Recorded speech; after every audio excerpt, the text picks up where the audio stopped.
पण वयाच्या 8व्या वर्षापासून तू माझ्यामध्ये हो. व्हॉइस ओव्हर हो. काम करतोयस तू. मग तो तर नाटकामध्ये आधी काम केलंयस? म्हणजे आमच्या रिसर्च टीमनी पाहिलं होतं की तू फू बाय फू वरती वगैरे पण हो, येऊन गेलेला आहे. मला ना सतत म्हणजे आमचं फ्लाईटमध्ये असताना पण विषय झाला माझा आणि शंकरचा. मला सतत स्विच ऑन, स्विच ऑफ व्हायला आवडतं. काही जणांचं असतं की दे आर कन्सिस्टंट. एकच गोष्ट करून त्याच्यामध्ये थँक कलरफुल जरा होतो मी आता. तर काही जणांना ते खूप कन्सिस्टंटली एक गोष्ट करायला आवडते. पण मला असं वाटतं की एकच जन्म मिळाला तर त्याच्यात वेगवेगळ्या गोष्टी जर का आपल्यात आहेत, आपण करून बघाव्या.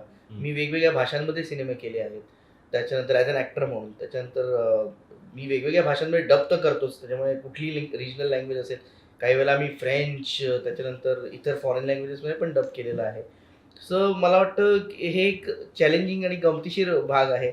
जसं मगाशी म्हटलं तसं आता तुम्ही जो प्रश्न नावाचं तुमचं हे काय, तर मला आवडतं Prasad Barai. So you are mister Barai. So म्हणजे हे मग माझ्यासाठी तो एक लर्निंग असेल. अच्छा ठीक आहे, ओके. हे आपण तिकडे जाऊन असं वापरता येईल का? सो अशी सगळी गंमत आहे.